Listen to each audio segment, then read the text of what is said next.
L'enfant et son chemin de vie. Ne méprisez pas les petits enfants. Instruis l'enfant selon le chemin qu'il doit suivre et quand il sera vieux, il ne s'en écartera pas. Proverbe 22, verset 6. L'enfant et son chemin de vie, une émission du service des programmes de LVD en collaboration avec le ministère d'aide et d'accompagnement des enfants. Présentation, Pasteur Jean-Baptiste Sebro. À toutes et à tous, nous vous souhaitons une excellente écoute et que le Seigneur vous bénisse. Le royaume des cieux est pour ceux qui me ressemblent. Le royaume des cieux est pour ceux qui me ressemblent. Bonjour, bien-aimés dans le Seigneur. Nous sommes encore heureux d'être à vos côtés afin que nous apprenions ensemble ce que Dieu attend de nous dans l'éducation de nos enfants. Dieu voudrait vraiment que chaque parent qu'ils prennent sérieusement cette responsabilité et que nous cherchions vraiment à savoir comment mieux la pratiquer. Voici quelque chose un sujet qui n'est pas tellement préoccupant dans notre génération. Il y a des formations qu'on fait sur l'évangélisation. On fait des formations sur comment prêcher la parole de Dieu. On fait des formations sur plein d'autres sujets. On fait des formations même sur le mariage. Il y a des formations pour l'agriculture. Il y a des formations pour l'élevage. Il y a des formations un peu partout, presque dans tous les domaines. Et les gens y accourent et se donnent et cherchent vraiment à connaître.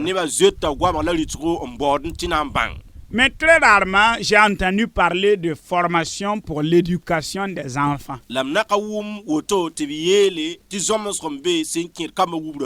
Alors que notre société, demain dépend d'aujourd'hui.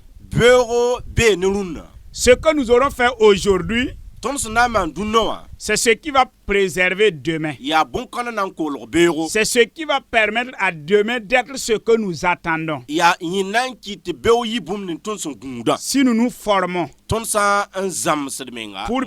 Si nous nous formons pour bien cultiver, si nous nous formons pour bien entreprendre, si nous nous formons pour ouvrir des entreprises, si nous nous formons un peu partout pour avoir de l'argent, si nous ne nous formons pas pour éduquer nos enfants, alors ce que nous aurons laissé après nous s'envolera juste comme de la fumée. Parce qu'il n'y aura personne pour en prendre soin. Parce que nous ne nous sommes pas formés pour le former. Nous ne sommes pas formés pour les former. Il a besoin d'être formé pour qu'il puisse assurer demain. Pour qu'il puisse prendre soin de lui-même demain. Pour qu'il puisse vivre cette vie que nous voulions le voir vivre. Chers parents, réveillons-nous.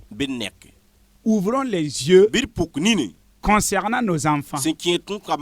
Tout ce qui nous entoure. Tout ce qui est fait. Ce que les médias disent. Ce que nos enfants voient et observent.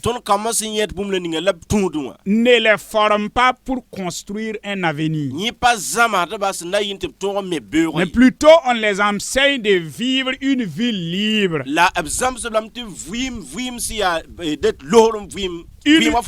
une vie qui les amène à détruire leur vie tout de suite et maintenant.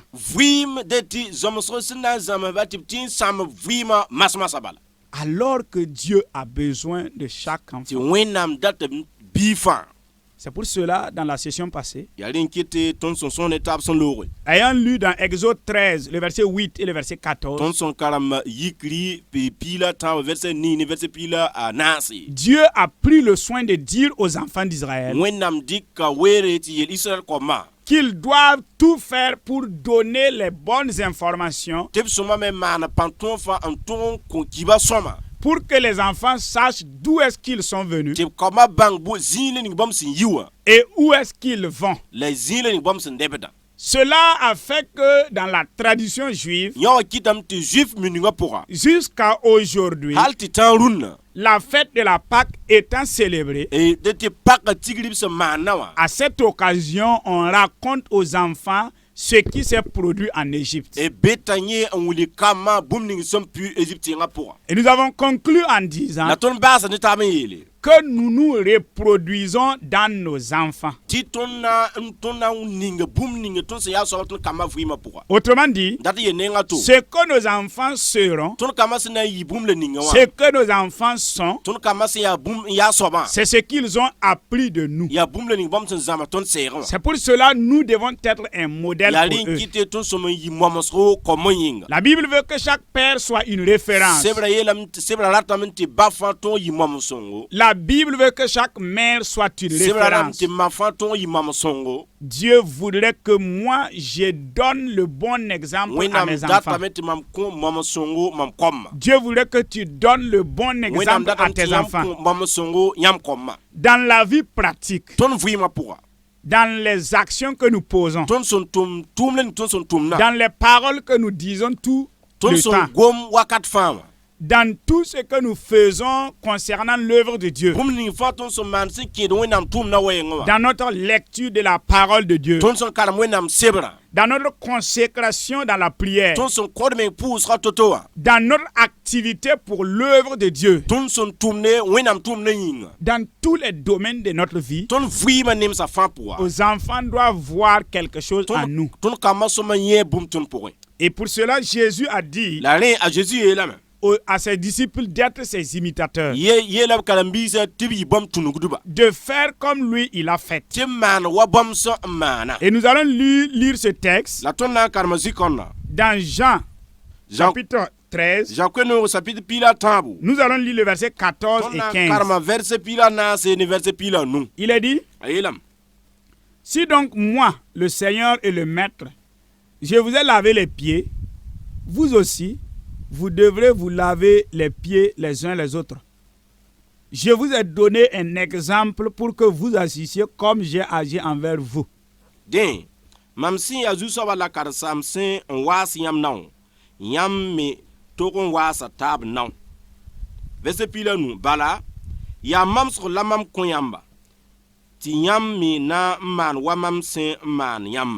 Amen. Alléluia. Alléluia. Voici Jésus qui s'est montré comme un exemple. Il était le maître.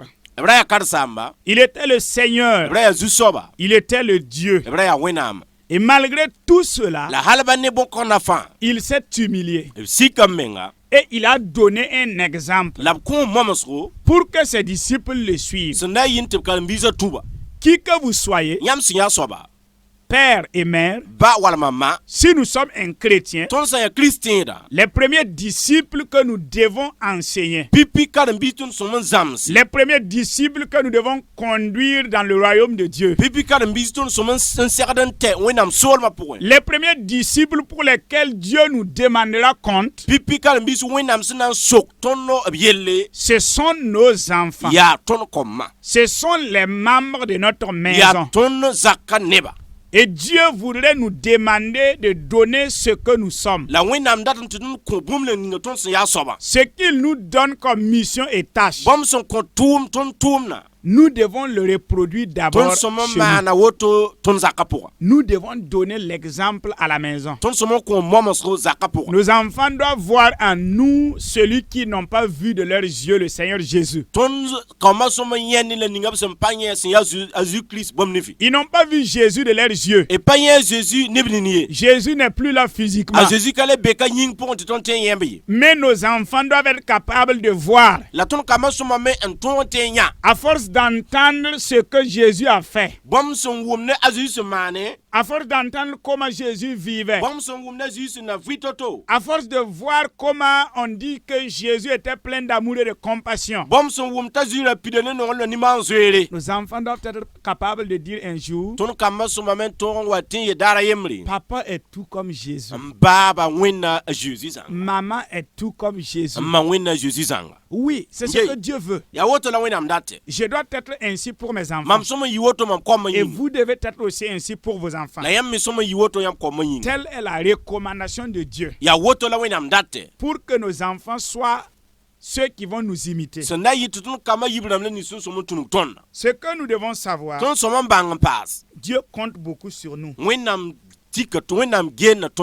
que nous puissions leur donner l'exemple. Chers parents, nous devons faire beaucoup attention dans notre vie de tous les jours, en tant que père et mère, que nous soyons auprès de nos enfants ou non. Toute action que nous posons, toute parole que nous disons, tout ce que nous manifestons, nos enfants le sauront. Et ils doivent être capables de l'imiter. Et si nos enfants doivent nous imiter, alors comment je dois vivre? Comment vous devez vivre? Dieu voulait que nous donnions les bons exemples. Le point numéro 2, dans l'âge d'or de l'éducation, nous voulons également considérer un point très important. C'est une erreur que beaucoup de gens commettent dans l'éducation de leurs enfants.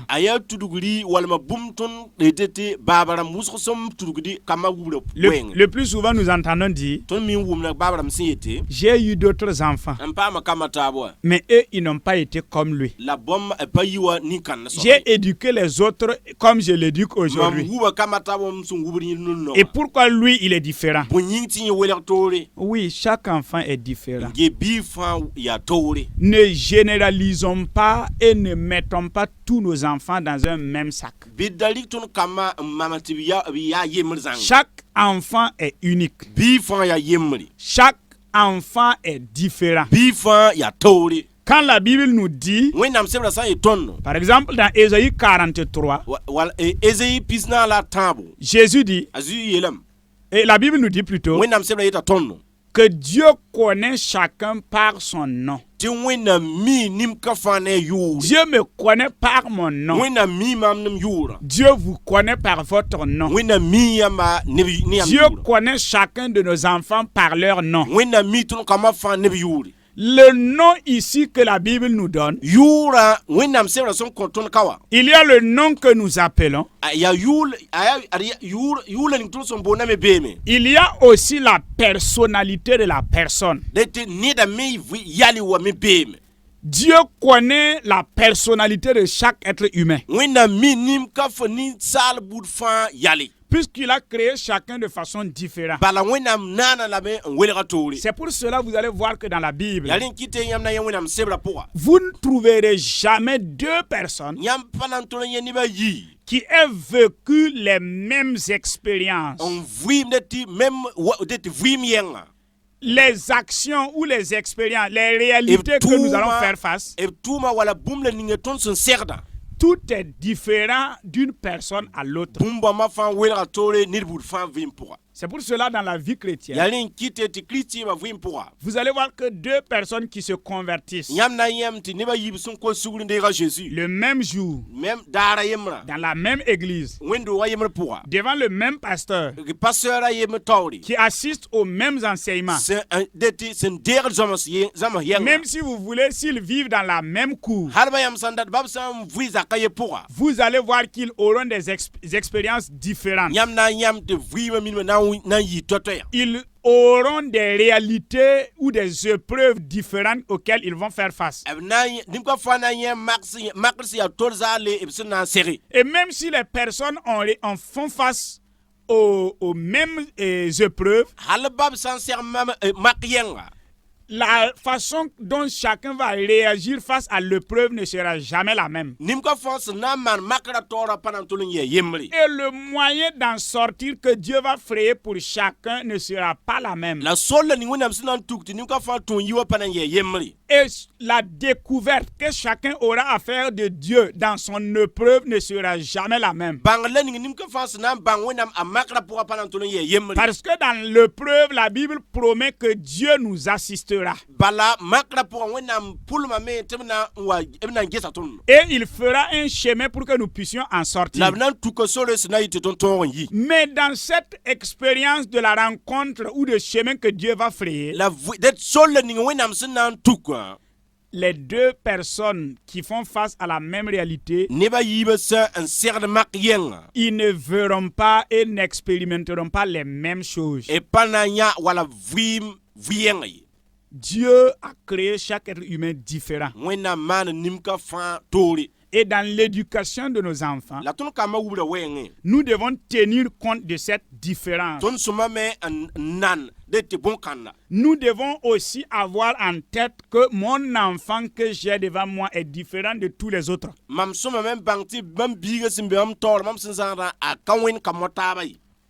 Il est un être humain. C'est Dieu qui l'a créé. Mais il l'a créé différent. Il est dans ma maison. Il est chez moi. Je l'ai élevé et je parle à lui comme je parle à tous les autres. Mais puisque Dieu l'a créé différent, je dois t'apprendre à le connaître. Je dois chercher à le découvrir afin de l'orienter selon sa personnalité. Dans la Bible, dans Proverbe 22, le verset 6, là où se trouve notre texte de base de cette émission, il est dit: instruis l'enfant selon la voie qu'il doit suivre. Et quand il sera grand, il ne s'en détournera pas. Certaines versions de la Bible traduisent ce verset comme instruis l'enfant selon son chemin.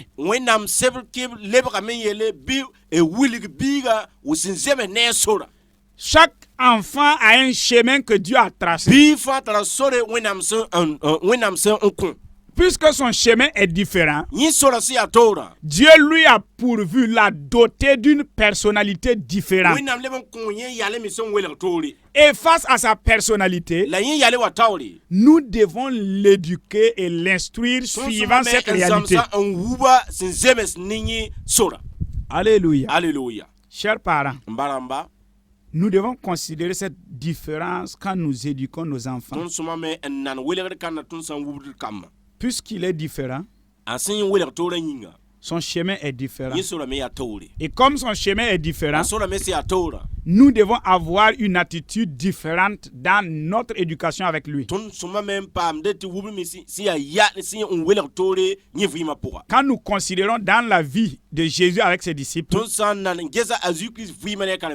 nous allons voir que Jésus a traité effectivement différemment chacun de ses disciples qu'il avait auprès de lui. Nous lisons que parmi les 12 disciples de Jésus, il y avait 3 qu'il aimait amener avec lui toujours. Quand il allait dans un lieu secret et souvent, quand il se retirait le plus souvent, il amenait 3 personnes le plus souvent avec lui. Pierre, Jacques et Jean. Et les autres étaient toujours à l'écart. C'est pas parce que Jésus ne les aimait pas. C'est pas parce qu'il faisait une discrimination. C'est pas qu'il les mettait de côté. Jésus les aimait, il aimait tous ses disciples au même niveau. Il les aimait d'un même amour. Mais puisque la personnalité de chacun était différente, et puisque chacun avait son chemin, et que chacun avait sa mission dans la vie avec Jésus, Jésus les a permis de faire des expériences différentes. Qu'ils puissent découvrir autre chose, qu'ils puissent faire face à d'autres réalités. Et parmi les 3 disciples qui étaient toujours, il y avait encore un nommé Jean, que la Bible a même surnommé le disciple que Jésus aimait. Parce que la Bible nous dit qu'il arrivait des fois où il se couche même sur Jésus. Et il s'adosse et Jésus est là l'écoutant et parlant à lui. Et quand les disciples avaient certaines questions, ils demandaient à Jean de poser à Jésus. Alors, c'est pas que Jésus l'aimait plus que les autres. Mais Jésus connaissait sa personnalité. Et il connaissait aussi son chemin. Alors nous ne devons pas mettre tous nos enfants dans un même panier. Nous attendre à ce que chaque enfant réponde à la même action de la même manière. Parce qu'ils sont différents. Nous devons les orienter selon les principes de Dieu. Afin qu'ils atteignent la destination de Dieu pour leur vie. Et tout en considérant la différence de personnalité qu'il y a entre nos enfants. Nous devons avoir un équilibre dans notre considération. Les considérer et considérer leur personnalité. Et nous devons les voir également égaux. Tout enfant est un enfant. Et tout enfant est un don précieux et glorieux de Dieu.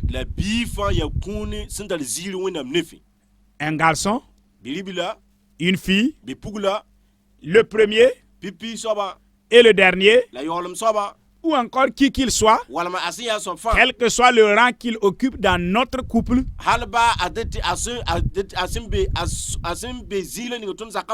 il est un don précieux de Dieu. Et nous devons nous assurer de bien l'éduquer. Et dans cet âge d'or, comme pour toute chose dans la mission ou dans la relation avec les humains, je vais dire tout simplement, quand vous devez travailler avec un être humain, dans quelque domaine que ce soit, si vous avez affaire à des humains, le principe fondamental que la Bible demande, le principe numéro 1, la fondation qui permet à tout ce que nous ferons de résister et de subsister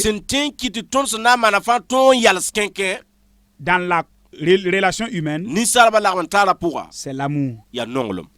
Dans l'éducation des enfants, l'amour est un mot très très très fondamental. L'amour est la fondation pour l'éducation réussie.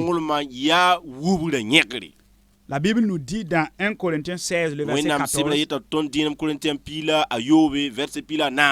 que nous devons tout faire avec amour. Et l'éducation de nos enfants ne s'y exclut pas. Et parlant de l'amour dans la vie dans l'éducation de nos enfants, dans les prochaines séances, nous allons revenir en détail sur cela. Parce que chaque enfant que Dieu nous a donné, chaque enfant répond à l'amour ou reconnaît notre amour d'une façon différente, personnelle. Les enfants ne répondent pas à notre amour ou ne connaissent pas notre amour de la même manière. Il y a 5 moyens ou 5 manières par lesquelles nos enfants sauront réellement que nous les aimons. Chaque enfant a son moyen préféré par lequel. Et c'est quand vous êtes dans ce domaine que l'enfant reconnaît vraiment que papa ou maman m'aime. Et tant que nous ne découvrons pas cela, ce principe, quand nous ne découvrons pas comment notre enfant reçoit ou entend notre amour pour lui, nous allons nous faire de la peine pour rien. Nous y reviendrons en détail. Et aujourd'hui, nous allons nous arrêter là. Alors, prions. Éternel notre Dieu, nous te disons merci. Merci infiniment. Parce que tu nous as encore interpellés. Il y a une formation dans presque tous les domaines. Et malheureusement, nous avons oublié de nous former pour former nos enfants. Nous oublions de nous former pour l'éducation de nos enfants. Alors que cette responsabilité nous incombe vraiment. Et tu vas nous demander des comptes pour cela. Seigneur, s'il te plaît, aide chaque père et chaque mère à considérer ton interpellation et à mettre tout en œuvre pour apprendre ce qui concerne l'éducation. À comprendre comment bien le faire. Le faire selon la volonté de Dieu. Pour réussir cette mission. Afin de donner gloire à Dieu. Seigneur, merci de bénir chaque parent. Et de bénir chaque enfant. Au nom de Jésus de Nazareth. Amen. C'est avec vous le pasteur Jean-Baptiste Sebro et l'interprète le frère Isaac Pakmorda. Que Dieu nous donne à la prochaine. Amen.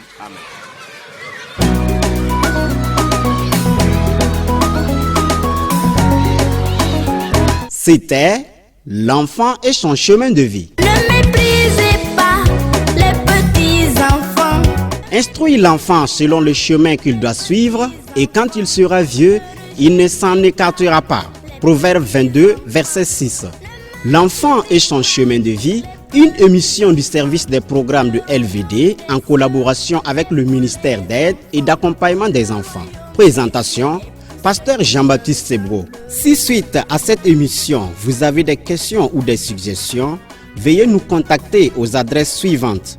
Téléphone 78 79 03 34.